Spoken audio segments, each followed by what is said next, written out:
Hello and welcome back to the X-Files Revisited. Now we are moving on with Season 2, Episode 20, and I suppose full disclosure on this one, Brian, this is not the first time we've recorded this episode. No, it's not. So we're just going to have a deja vu conversation, and let's begin that with is this an important episode in the X-Files?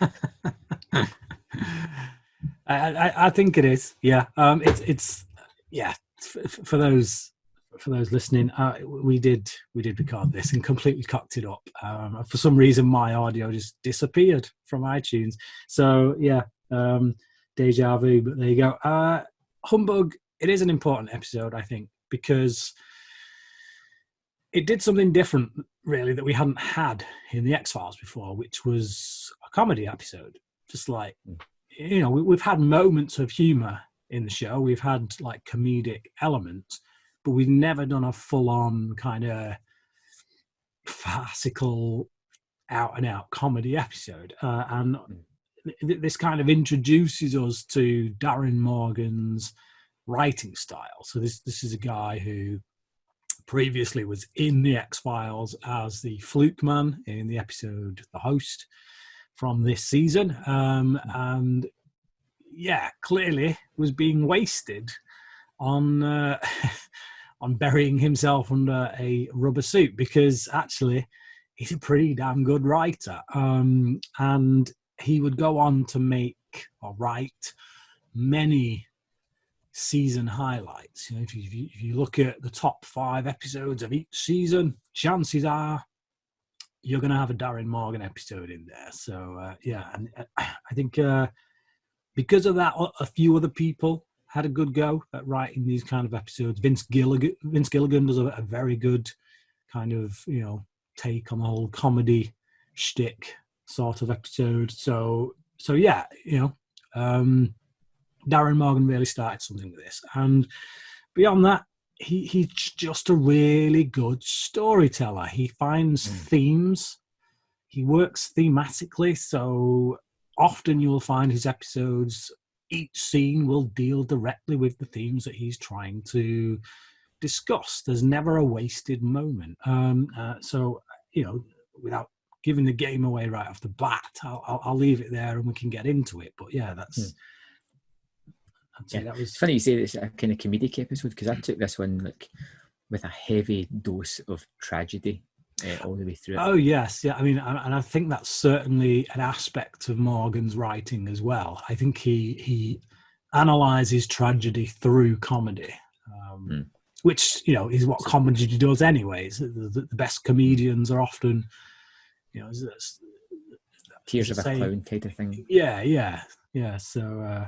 You look inside every comedian is a struggling serious actor, so they say, you know. So yeah. Okay, so we open up with a fake out, which is kids frolicking in a pool as some creature from the woods watches on, slowly stalking closer. There's the usual twig break where everybody stops and looks. What's that? Yeah. And then before they know it, something slips into the pool and then jumps out, terrifying the kids. And that person is their father. Yes. Yeah. So, yeah, the true demon. Yeah, it sets up the episode. It feels like any usual X-Files kind of introduction. You know, we're expecting a bit of a monster episode from it. What's going to happen? And we do get a monster, or certainly someone who would be perceived as a monster in some quarters. You know, this is a circus freak. And yeah, it humanizes him instantly, like by showing us that actually this is his kids and he's playing with them, he's having fun with them. And we get that throughout this entire episode. You know, the freakish, or what society would deem to be the freakish, actually being given humanity, and vice versa. And once it does this kind of scene, it then repeats the scene yet again in the fashion we were expecting, with something stalking the alligator man, attacking him in the pool and killing him. And it's it's wonderful because it's basically the same scene repeated, but with different results.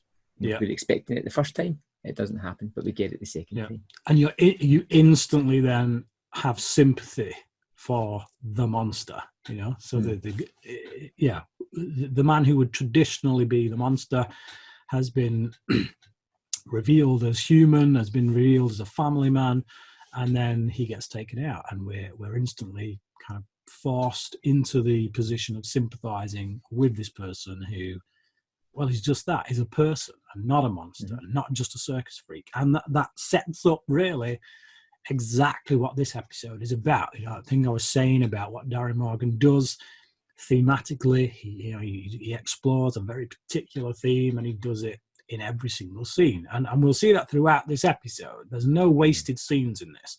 Even scenes that just seem like they're there for a bit of fun or a bit of a laugh or whatever, they give us that laugh through exploring this theme throughout. You know, every single scene says something about this issue, about, you know, people on the fringes of society, freaks, so to speak, and the fact that actually deep down inside every monster is a human being. And we're thrown straight into the credits. We're into the episode. It kicks off, and what I like about this is there's no preamble or chit chat or anything else. We are instantly seeing the police pictures of the dead alligator man. Mulder is filling in Scully on this story, and again, nothing's wasted. It's a conversation like this. It's a transition sequence. You know, this is the case. Now let's get on to it. What do you think of this scene? Yeah, I really like this scene, and it does set up a question that's kind of an important question that the rest of the episode kind of deals with. I can't remember who asks it. It's either Mulder or Scully, but it's not so much a question as a statement, which is imagine going through your whole life looking like this. And that, again, it's about humanizing the inhuman. You know, it's about putting the viewer into their shoes, because you may not have asked that question in the introduction, and by having Mulder and Scully directly confront that, you're then instantly faced with this idea. It's like, yeah, I'm, you know, in quotation marks, normal, whatever that is. These people aren't. What would it be like? What would my life be like to have to live as one of these people has? So, yeah. We jump into the Mulder and Scully gate crashing a funeral, where there just happens to be two seats right in the middle of everybody that nobody's filled in. Just space for these two guys to go and sit. And it kind of treats it a little bit like a freak show. Well, Scully most definitely is anyway, but she's kind of looking about of all these curious sights and taking them all in, not really realising what she's doing. Whereas Mulder's just kind of like, this is normal for him almost. You know, this feels like a Sunday brunch for him. He's in his element. In his stride. In his element, yeah. It's just like, this is great. Yeah, love it. I think it's a really good fun sequence. I think it is, yeah. And we get so some dude just randomly pops up out of the ground to perform a tribute. And this guy's called Dr. Blockhead, but he's actually played by world-renowned circus performer Jim Rose, who, and I don't know if he's still around these days or what. Obviously, this is an episode that is at least 20 years old. 25 years. Yeah, I think it's getting more on for 30 now, to be honest. Yeah, almost 30. So, yeah, but Jim Rose, back in the day, certainly when this was filmed, he ran a freak circus, basically. That's, you know, and he was part of that. He had an act and everything. So, you know, we get to see some of his talents throughout this episode. But yeah, it really interesting character that will have more to say as we get later on in the episode. Yeah. But, and I think you get to know everything you need to know about this guy, because this is a somber moment. They're burying one of their friends, and he literally pushes the coffin out of his way. You know, it's not a tribute. It's him trying to start everybody. It's a demolition, basically. It's a demolition, a one-man demolition. So we go from there into a city diner, because there's always diner sequences in Phil's the diner. X-Files. Yeah. Yeah. And we're there with Mulder Scully and Sheriff Hamilton. Mm-hmm. So what do you think about this scene?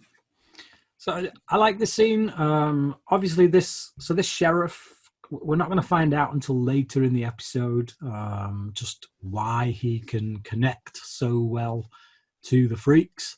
But yeah, certainly at this point, he's just a regular guy. He's a sheriff, but he feels for these guys. He's very much on their side. He very much wants to keep outsiders who are just there to pry, who are just there to poke fun and whatnot. He wants to keep them out. He wants to protect these circus freaks, and he defends them by, he calls them that they're very special but normal people at the end of the day. And so I instantly warm to this guy. I think he comes across instantly as a good guy, and we're used to, obviously, as we've said throughout numerous episodes, whenever Mulder and Scully go to one of these small towns and something is amiss, you get one of two kinds of local sheriff. You get either the complete and utter douchebag who just tries to hinder the investigation at every step of the way, or you get the idiot kind of numbskull who, this guy Hamilton is a complete breath of fresh air. Just his whole mannerisms, the way he talks and handles himself, the way he relates to Mulder and Scully, both as co-workers almost, because they're peers, there's no antagonistic nature, and the way he relates to just people in general as just being people. He's just a refreshing, really nice character, and you can't help but just go, like that guy. I quite like him. Yeah. And of course this leads to a little bit of information about the Fiji Mermaid, because this is a little bit of a contrivance just for contrivance sake. He looks at a menu and sees a picture, and Mulder's like, this is prime suspect. Primate suspect. Yeah. Hepcat Helm, who does the artwork for the menu. Basically, it's just a really. If you call it artwork, it's like a kid's doodle. It's just a way in, basically, and we're used to Mulder at this point leaping on whatever most random, inconsequential thing he can to spin us off into the tale. But so it takes us to Hepcat Helm's workshop. So this is a guy who does a lot of kind of pieces of art and sculptures and stuff that are kind of freaky. For his Funhouse. For the Funhouse, yes, the Tabernacle of Terror, as he puts it. And Mulder asks Helm what the drawing is in the brochure, to which we then get the Fiji Mermaid story.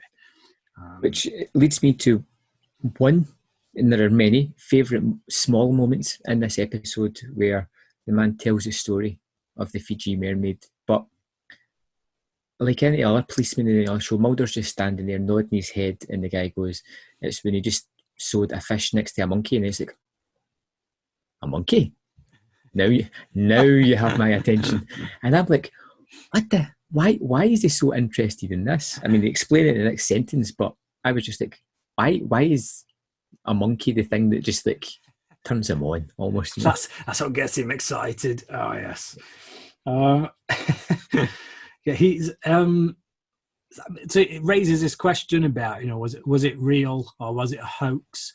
And of course it was a hoax, but the important thing is that actually it's the mythos, it's the myth that is built around that hoax that kind of inspires people, that gets the imagination running wild, and kind of really it's a story about the place of the freak in the world. You look at these people who are all in community together, who belong to a circus of freaks, and the reason they kind of live the way they do and the reason they can thrive is because of the mystery that being different kind of affords them. It gets people kind of. I kind of looked at it as well as almost an allegory for Blockhead and the conundrum that come into it, because they're not real freaks, but they're almost more popular than their counterparts because of the overly oddness of them. I thought that was quite interesting as well. So Mulder whips out some photos of tracks that were found at the crime scene, and so that's was it the Fiji Mermaid? They say it's simian made, and I'm just like, huh? It just looks like a drag mark in the soil. But that shows us where Mulder was heading, basically, when he saw the artwork. He thought that was his first kind of go-to. Little tracks means little person, means Fiji Mermaid. So from there we move on to the trailer park, where we get the introduction of a character who, in my opinion, is entirely correct and forthright about everything, but is one of the biggest douchebags you've ever met. Like the guy with a chip on his shoulder. He's got a serious chip on his shoulder. Oh, but everything he says is correct. It's just his manner of delivery is just so off-putting. Such a little loquacious character. I really like him. This is a dude who was in Twin Peaks, obviously. Before this, it was certainly the role I knew him from, and still is the one that I kind of remember him from. Played a very strange character in a very strange series, but here he's actually played as something of a straight man, but humour comes out of his straightness, I guess. Yeah. So it's like there's a great moment when some older goes in there and literally just assumes this guy is a circus freak because of his stature. He's a dwarf, and he's like, "Have you done much work with the circus?" And then this guy just goes into this complete diatribe about how Mulder just assumed from his stature that that he would be a circus freak, and that he doesn't have a degree in hotel management and all this kind of stuff. And really puts Mulder in his place big time. But like you said, in the most douchebaggy way that he possibly could. I love the way, almost like a badge of honour, he storms down the steps and holds up this plaque that says, "Look, hotel management in your face, buddy." It's just like, and then he totally just puts Mulder in his place by like paring him down to his base essentials: bad tie, square haircut. You're an FBI agent, which is it's quite funny as well. To which he is an FBI agent. Yeah. So he gets so like the brilliance of this scene is that, one, it both calls out the fact that we do, stereotypes are a bad thing. We reduce people to stereotypes. We make judgments on them. It's very much what this episode is about. It's about making judgments on these people because of how they look or act or whatever. We assume, they're freaks. But on the flip side of that, in the same hand, it points out that actually stereotypes are often right, because they come from somewhere. And so, you get Mulder making these stereotypes which turn out to be wrong. You get this guy making his stereotypes that turn out to be right. And that's because, more often than not, there is an element of truth in them. So I do like that. I like that, in such a funny way, Morgan explores that idea. So we jump onto the next scene where we meet Lenny, the kind of alcoholic, and instantly Mulder, who just hasn't learned a lesson, just turned around and asks him if he's done much stage work. It's like literally the same question. He's had a tirade of abuse from this little guy, and it just doesn't faze him at all. Nope. He comes across someone else, and he doesn't change his approach, not one bit. He uses the exact same approach, down to the wording. Just asks the same question. And there's a beautiful moment just off the side where you see Scully look at him as if to go like, come on. Really? It's wonderful. But this Lenny is a great character. And he you feel as if he's somebody who really misses being in front of an audience, who's said the job was the easiest job he ever had. And it's a little stinger in it where he says that Mr. Nutt said it was really demeaning to be paraded in front of people, but now he's got a better job carrying people's luggage, or to paraphrase it. Yeah. Which you don't like this character. This character is very, very odd for me because he's both very happy and extremely sad in the same moment. You know, he seems to enjoy his job and conversing with people, but then he feels rather dour and sad about it when he's drinking. And you're like, you can't get an idea of his personality, really. Yeah, there's a lot of melancholy there with him, I think. I think he's someone who's found a place in the world that kind of accepts him for what he is, but there's still something quite tragic about being there, about kind of almost being forced to be there in a way. But so from there, Hepcat Hale is murdered by the Fiji Mermaid, or is it? And we do get a little shot. We get a random little flash of when this thing comes through the window at him, which is quite... Yeah, what did you think about I like these fleeting images. I like when you feel that, but you don't get to see everything. Because again, it lets your imagination run wild. Yeah, it's good. I think, again, as well, bearing in mind this is nearly 30 years old, it's television as well. I think the effects work on it is pretty nice. It's terrific. Horrific enough to be cinematic, worthy of a movie monster, so to speak, on a TV budget, which is great. So we go from there, and Mulder is out running when he sees the tattooed man catching a fish in the most unique of ways. And just delving into that fish straight away while it's still wriggling in his hands. Yeah. Ugh. Yuck indeed.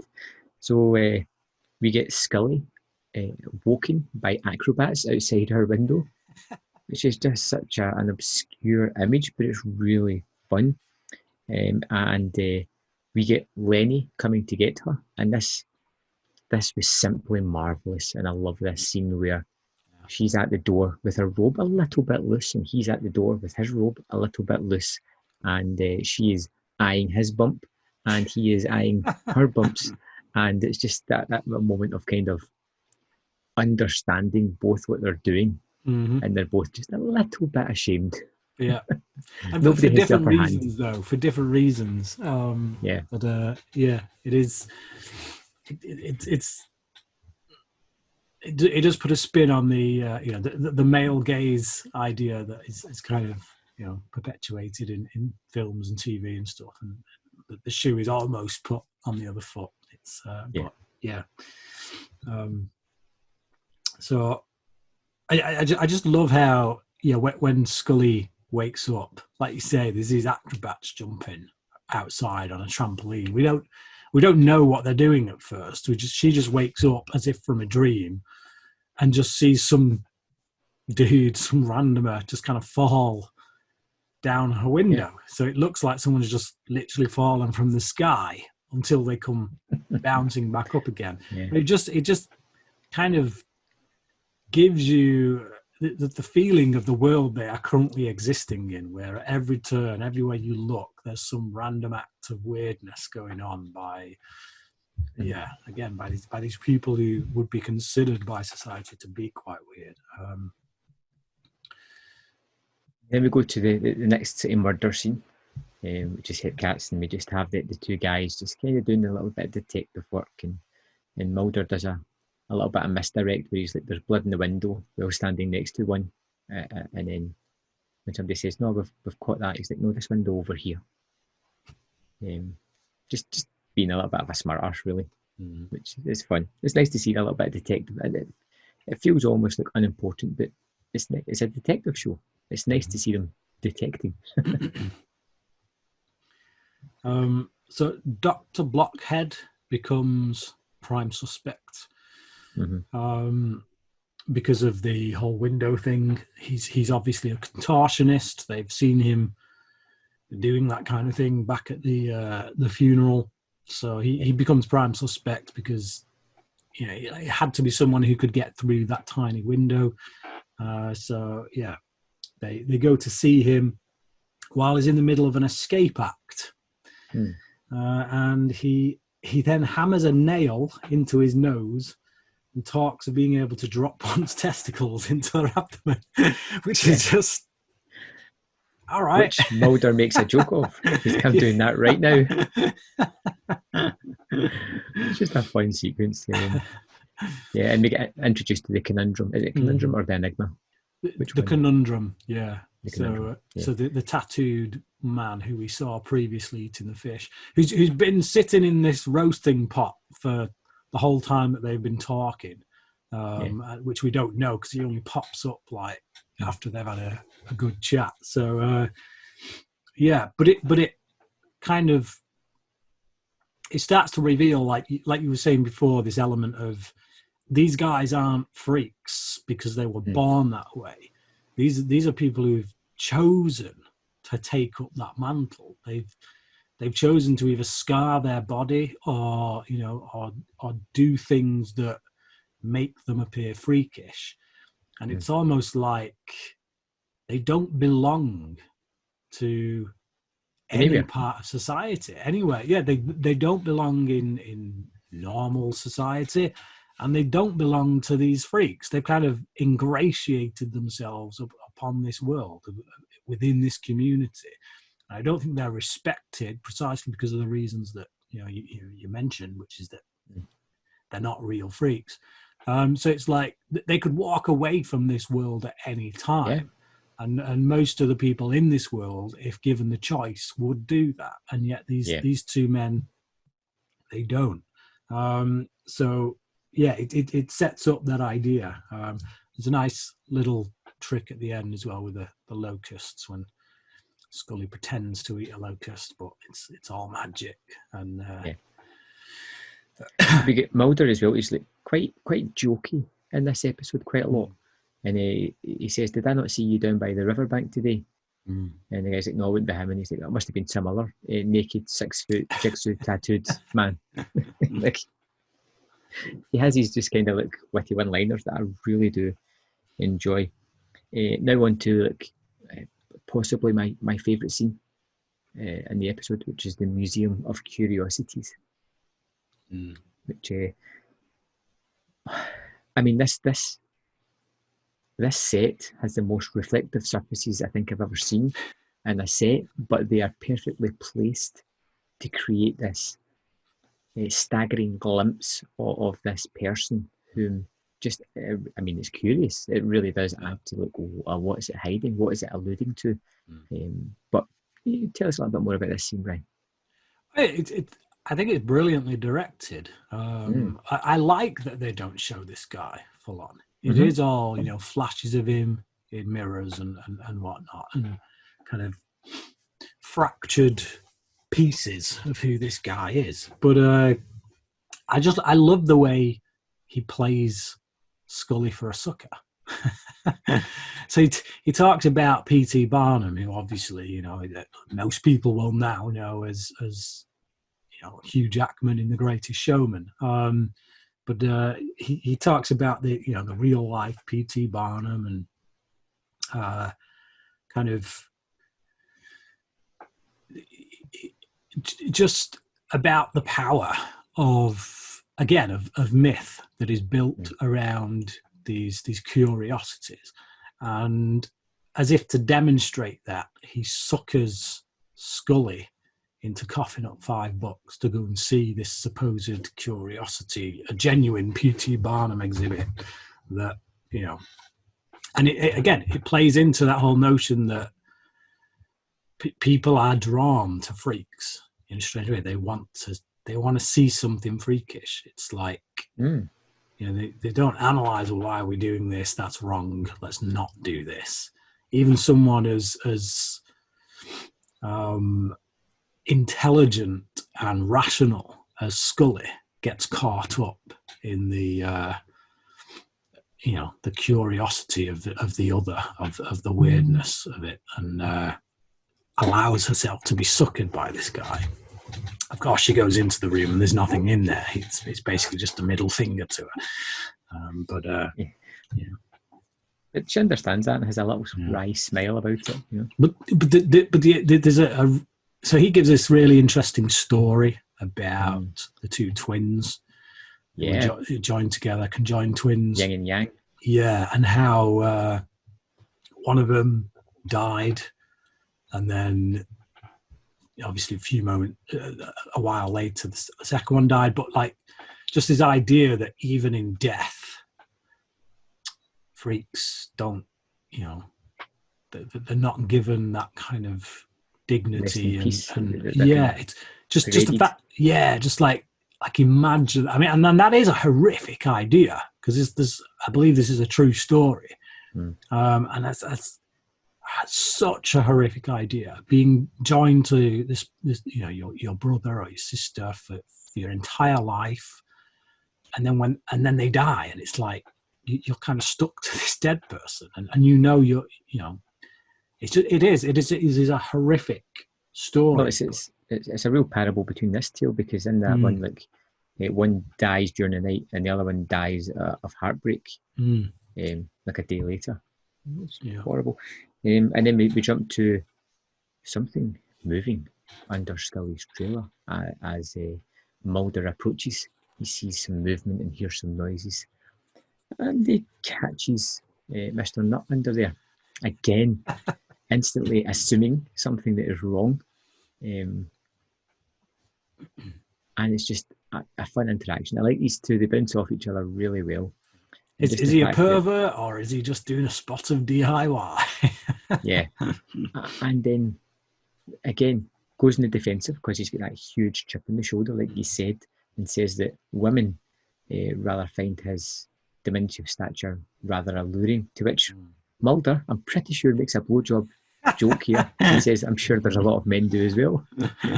And I'm like, excuse me? Sorry? Yeah. Mulder did go there. To be honest, I never took it as a blowjob remark. I just took it as him kind of hitting on the guy just to make him feel uncomfortable.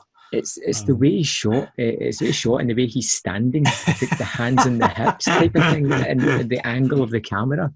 And I'm just like, surely not. But yes, it's there. And then Scully sticks her head out and she's like, oh, I thought you were Mr. Nutt. Has he finished fixing the plumbing? Foot in mouth once again from all that. He gives Scully some... He gives Scully some background info on Dr. Blockhead and says that his blood is a potential match, because back when they had that conversation with Blockhead and Conundrum, when Scully ate the locust, Mulder also took the nail that Blockhead had kind of hammered into his own nose so that he could use the blood from it to test his blood and see if he's a match. So Scully, after doing some digging of her own, tells Mulder that Sheriff Hamilton was once Jim, the dog-faced boy.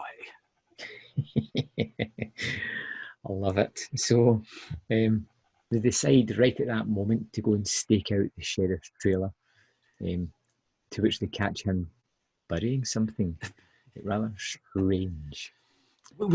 Have you ever heard of this before? No. Yeah. No, but it sounds it sounds like one of them old wives' tales, or It does sound like one of them random stories, but I feel like this one was purely made up for the X-Files. Burying a potato in it had to be under a full moon or something like that. Yep. Yep. So, but again, Sheriff Hamilton's rather he's just open. It's just like what he's doing there and why are you digging up that potato. It's awesome. I like there's a line there where I think it's Scully says it's like assuming guilt based solely on skin colour, isn't it? Yeah. but they go ahead and do it anyway. Yeah. And again, it's like appearances are not what they seem.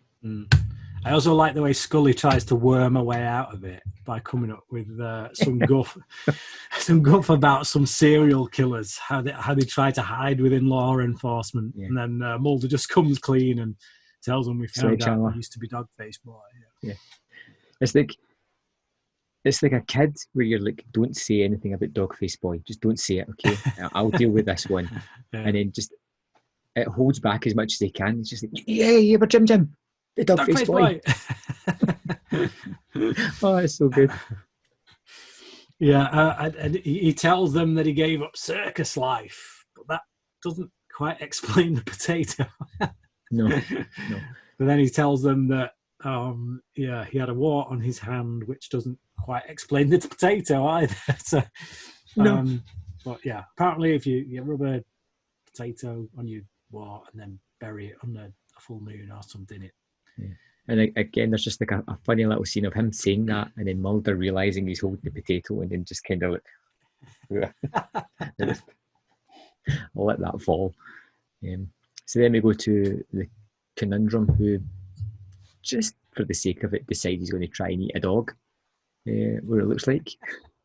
Yeah, he's just chasing this dog around the park because it's peckish. Like, I'll eat that. That looks good. Yeah. And again, this guy isn't a genuine freak. This is someone who's just tattooed his body and has decided to do the most weird ass crap that he could possibly do in order to make himself into a freak. Like, this guy could be out earning a proper wage, eating proper meals, but he's instead chasing down a dog and literally trying to eat the thing. It's like, which does kind of make him more of a freak than the genuine freaks. The fact that he's chosen this life. And of course, they bump into Mr. Nutt because he's actually there to deliver the rent check. And then there is the next victim, the next attack. It was kind of sorry to see Mr. Nutt getting attacked. I was hoping for a bit more banter between him and Mulder before the episode finished, but So we get a crazed Lenny bursting into Scully's room while she's sleeping. But again, it doesn't seem very... I think it's supposed to be painted almost as if threatening to start with, but he just doesn't seem that kind of character. Yeah, he seems to me to be more of... he's quite simple in the head. Gentle giant? Yeah. But I mean, it's no... I think calling him Lenny is probably a direct reference to Of Mice and Men. So it's something I never considered before, to be honest. But I think it's a way of not hiding the fact that, this is a guy who's meant to be taken as a simple man, very much like Lenny in that story. But he comes in covered in blood, freaks Scully out. But he's found Mr. Nutt, who's copped it. Yeah, absolutely. So we're at the murder scene where Lenny just starts to freak out, starts to hit himself, and the sheriff kind of says, like, we need to take you away, you're going to harm yourself. In which case he's like, who cares? And he's like, well, you might harm me, which seems to calm Lenny down. Which kind of shows he's like, he doesn't give much respect to himself, but he does think a lot more about others.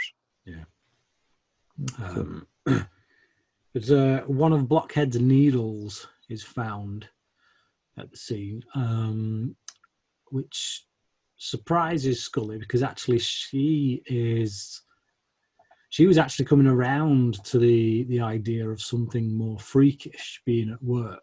And I think being within this community is kind of getting under her skin a little bit. It's making her... I think it's playing with her head. And again, it goes back to that idea of, the myth that is then created by people who are not, are not normal. It's just like you start to create things in your own mind. And I think that's, again, ties into it thematically, I think. Just the fact that even Scully was kind of getting on that train. But no, it looks like Mr. Blockhead is behind it. The evidence seems to be pointing to him. And they've got him on a hook, literally, in the next scene, which is he's just hanging out, doing what people do at night, apparently. Yeah. I think he must have seen that film, The Cell, although that came after this episode, and decided, this was something worth doing. But yeah, he's sticking needles into his body as part of some ancient ritual intended to make someone feel so much pain they eventually leave their own body. Why you would want to do that, I don't know, but hey ho. He's uncooperative, so Scully tries to handcuff him, but he escapes and does a runner, pushing Mulder onto a bed of nails. But Hamilton catches up with him. So they take him to the cell, put him in. I love it. Handcuffing an escape artist. Yeah, of course. Of course, I don't think anyone is convinced at this point that this dude is really behind it, especially given the fact that we've already seen the killer crawling through the window. We know that it's not Blockhead. We know that there is a genuine creature of some description out there. So Lenny wakes up in the drunk tank and sees something that starts making him scream. Yeah. And you think, when did you? Because obviously I'm a guy who's seen these episodes so many times. This is quite fresh for you, or at least it was when we first recorded this, and then had to record it again. But what was your first point during the episode where you twigged what was going on? Because obviously this is a big clue right here. Yeah, I think it was Hipcat at the window. Right. Okay. Right, when you get a sight of it. That's soon. Yeah, but it's only because it alludes to kind of it's alive. And then that tailored with the fact that at the funeral you see the little bulge with shoes on, little outfit, and it's one of those episodes where I did remember. Eventually, watching it kind of came to me. So I don't know if it all kind of came together and I put two together, whereas it may have surprised me more when I first saw it. So it's one of those ones where your memory plays a little bit of trick with you. But I think it was during the Hipcat murder where I really kind of was like, I know where it's heading. Which doesn't spoil the episode, I think. Not at all. There's a lot of episodes of TV. I've been going through Smallville at the minute. I watched an episode not so long ago where the twist was so evident right from the start, like literally from the opening scene, really. You knew what the twist was. So there was no tension in there at all. And I think because this episode doesn't necessarily thrive explicitly off tension, it's more about the themes that are going throughout each scene. I think that's the thing where like if you make something that is strong in character and thematics and whatnot, and has something to say and all that, I think it covers up a multitude of sins. I think you can get away with having something that, a more predictable element in it. But if you're hinging on that element to be your big mystery factor, and then you've not sorted the rest of the stuff out, then it really hurts the episode. So just a little aside there, but yeah. So they bring Blockhead into the station, and then they find Lenny there because after his little screaming incident, Scully posits the theory that it's Leonard, Lenny's brother, who is doing the killing, which is a bit bizarre to be, because is Lenny not essentially the same name as Leonard? Yeah. So they've called these twin brothers Lenny and Lenny, essentially. Leonard and Leonard. Yeah. All right, but this is the real tragedy in the episode. And it's that humanizing of these freaks, these outcasts. So Leonard, the smaller brother, the one who's kind of attached to Lenny, he's going off each night trying to find another brother. Yeah. He's trying to latch himself on to someone else. And from the look of it, anyone will do, just as long as it's not Lenny. Which is so tragic, because it makes you feel for Lenny. I mean, you sympathise with this guy anyway, just based on what we've been given so far. But yeah, it's that rejection. But I had a thought watching this one, Brian. It's a little bit of a wacky one, but go with me here. We find out right at the end of this that Lenny had damage to his liver and was dying. Oh, yes. So maybe his brother was trying to find a host because he knew that Lenny was dying. That's good. But there is something. So when Scully asks how long he can exist unattached, Lenny's response is long enough to know you cannot change the way you were born, which, like, in that line of dialogue, it's, I don't know, the way he says that feels like this is something like, does the brother want to leave because Lenny is drinking and it's killing them, or is Lenny drinking and killing them because the brother wanted to leave? That's the thing. There's such tragedy wrapped up in Lenny and Leonard. The fact that there's codependence there. They are completely dependent on one another to survive, but they're also, in that codependence, they've grown spiteful of each other, I think. Yeah. Which is truly tragic. So yeah. So they did you want to say anything else? No. So they tell Hamilton to call for the paramedic before going after Leonard, and they track Leonard to the Funhouse, the Tabernacle of Terror. The Tabernacle of Terror. So obviously a staple of horror films. Like, think of fun houses that they often appear in horror movies. I'm thinking right now of Child's Play 3, but numerous others. What do you think of this scene? I liked it. It was kind of playful. It goes the more typical route into the fun house where things jump out and secret doors open. But I really liked it because I felt it was quite a homage to the lady from Shanghai, which has our main character kind of walking about a hallway of mirrors, shooting at various characters, which was quite good. But I like the fact where Mulder just slides in out of nowhere directly at Scully's feet. And it was one of the things where they're like, maybe we should just get out of here. We'll get Leonard when it comes out the building, type of thing. But I just one aside, this is the quickest, like, slug-like person I've ever seen, because this thing seems to move at a lightning speed. Because it's out the building before they are. It's making its way into the brushing and it's gone. Yeah. It's just ridiculously fast. But yeah, I like that whole scene. I think it's just fun. It's more typical of the kind of thriller that we're used to. And yeah, fun.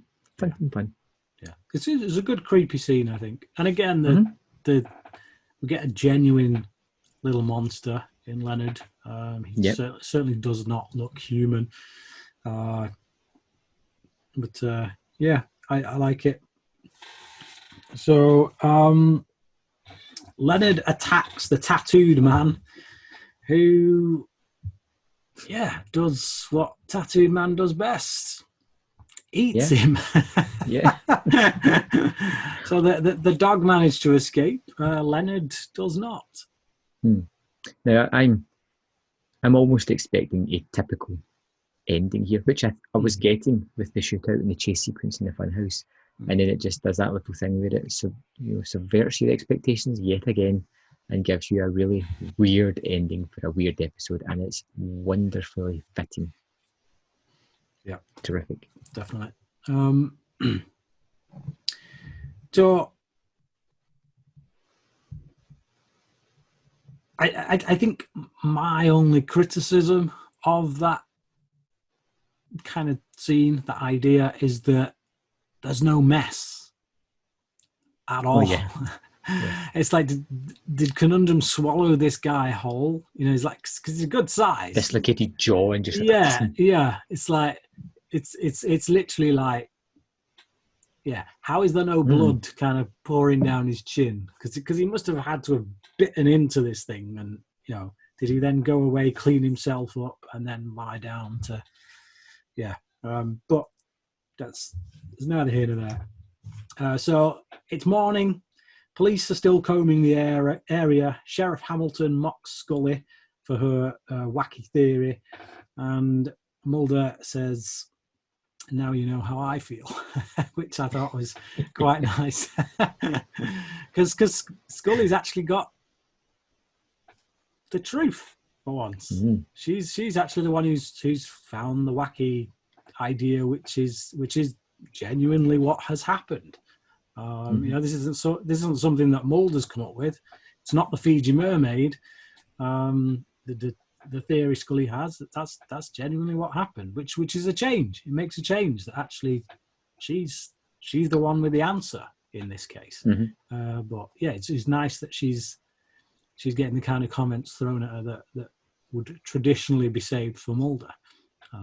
Again, which feeds into that idea that actually Mulder is in the place that is quite fitting for him, because he's a freak. He is an outcast. So when he's in this town, he's quite normal, and actually, so it's good to twist that around and have Scully be the one that, is kind of laughed out of the place, so to speak. Definitely. We get a little wrap up with the Conundrum and Dr. Blockhead, where for some reason Scully just starts telling them all kinds of facts about the autopsy. Just way too much information. It almost feels like exposition for the viewer, kind of. But again, I kind of like all these characters, so it's fun just to see them again. We get the sullen Conundrum just sitting on that passenger seat, who gets one hell of a finishing line for a TV show. Right? Want to see what it is? Did I write it down? I can't remember. Go on, hit me with it. Probably something I ate. Oh yes, of course. Yes, I was too busy thinking of there's a moment that really makes me laugh when Blockhead's talking about the future of mankind, essentially, and how it looks a lot like him, and then we get this shot of Mulder stood there with his knee up, kind of hands on hips, like some kind gigantic of superhero. Trousers. Yeah, gigantic trousers. I'm looking at this going like, wow.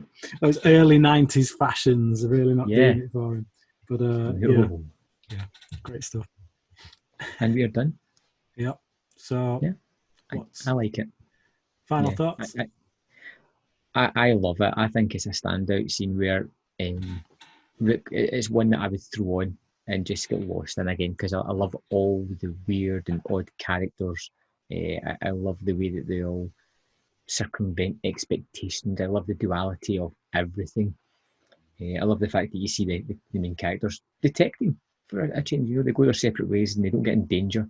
They just find out information, and you get funny moments. You get tragic moments. It runs the gamut of everything, and in 43 minutes, which some movies can't even manage in the runtime they have to do that. For me, easy 5 out of 5.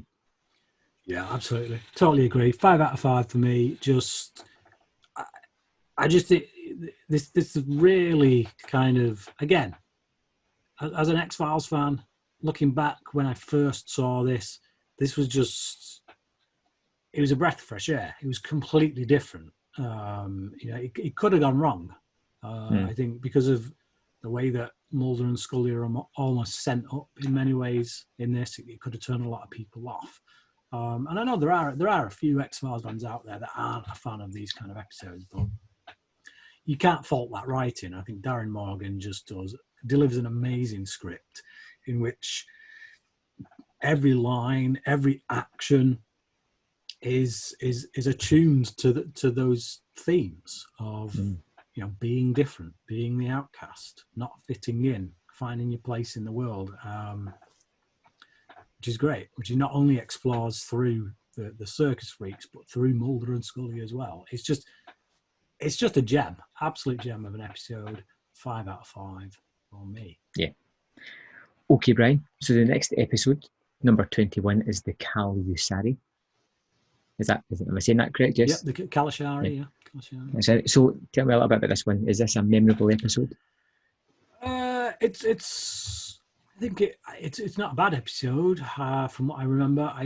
It's not one that I tend to kind of gravitate towards. If I'm binging all my favorite episodes, just my favorite episodes, it's probably not going to be one I pull out. But I think it's a good, solid episode. It's very much Omen inspired.